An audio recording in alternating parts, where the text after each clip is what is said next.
We've all heard that you should pay yourself first. But how do you do that? I don't know about you, but every time my income goes up, it seems as if my spending goes up right along with it, without even thinking about it. Today, we're gonna talk about how to put your savings on subscription mode so you don't have to make a conscious decision every single month. Hi, I'm Olivia Kirk. I'm Tim Urich. We're from Tier 1 Capital, and we're here to show you how to regain control of your money. For the best advice on controlling your cash flow, be sure to subscribe to our channel. And don't forget to hit that bell to be notified when we upload new videos twice every single week.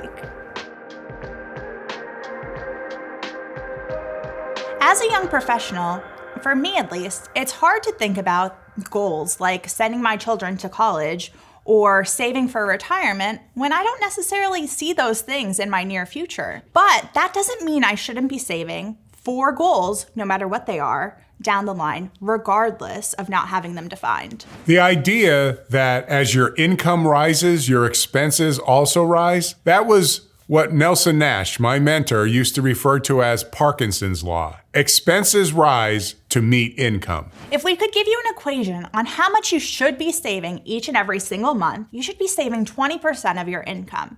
But how do you do that? Is it best in your retirement account or a savings account, or a specially designed whole life insurance policy designed for cash accumulation? For me, it's the whole life policy. When I graduated from college, I got my first whole life policy, and it met my income needs at that time. And as the years went on, I added more and more policies to accommodate more and more of my income. So now I'm sitting right about 20%. But the best part about this solution is I don't have to make the decision of how much I'm saving every month. It comes automatically out of my bank account, so all I have to do is budget for it. Not to mention the fact that she's borrowed against her cash value to buy a car, to pay off student loans, and many, many other things that will be coming up or have come up in the past that she'll be borrowing against her policy to pay back and to make the purchase that she wants to make. You see, just because I don't have financial goals defined at this time, I know that down the line and throughout my life, I'm going to have major capital purchases. And I also know that if I leave that money accessible, easily accessible in my checking or savings account where I could access it with the click of a button, I'm gonna do that. So by putting the money in the whole life policy, I still have access to it, but I'm not leaving it so easily accessible in my checking or savings account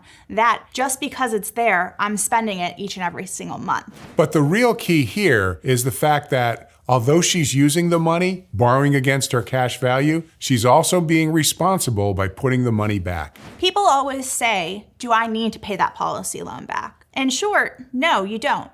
But by paying it back, you're saving yourself loan interest. And when another purchase comes up in the future, you have access to that money again with just a signature. And that's really the key. Her need for cash or her need to access capital for the rest of her life is never going away. In fact, it's going to get larger and larger as time goes by. Cars are going to be more expensive, vacations are going to be more expensive, and then you have this thing called retirement. The best part about saving in this way is that I don't have to make a decision every single month to put money away. It's automatically deducted towards the premium, and as the policy matures over time, that policy grows more and more each and every single year to the point where when I put $1 of premium in now, the cash value increase is higher than what I put in. So in essence, she's put her savings on subscription mode. Which is genius. I mean, think of all the companies that are in our checkbook each and every single month, from Netflix to our utilities to our rent. Everything is automatically deducted from our checkings account. So why wouldn't you pay yourself first right from your checking account? And the ease of this process makes it so more accommodating to fit our lives. Leave us a comment down below. Is your savings on subscription mode, or are you struggling every month to pay yourself with the pennies left over after your expenses? If you'd like to learn more about how to put your savings on subscription mode, visit our website at tier1capital.com to schedule your free strategy session today. We'd be happy to talk more about your specific situation and how we could help you meet your needs. Or if you'd like to learn more about how we put this process to work for ourselves and our clients, check out our webinar, The 4 Steps to Financial Freedom. It's right on our website. Also, if you like this video, please be sure to give us a thumbs up and don't forget to subscribe. Thanks so much for watching our video. And remember, it's not how much money you make. It's how much money you keep that really matters.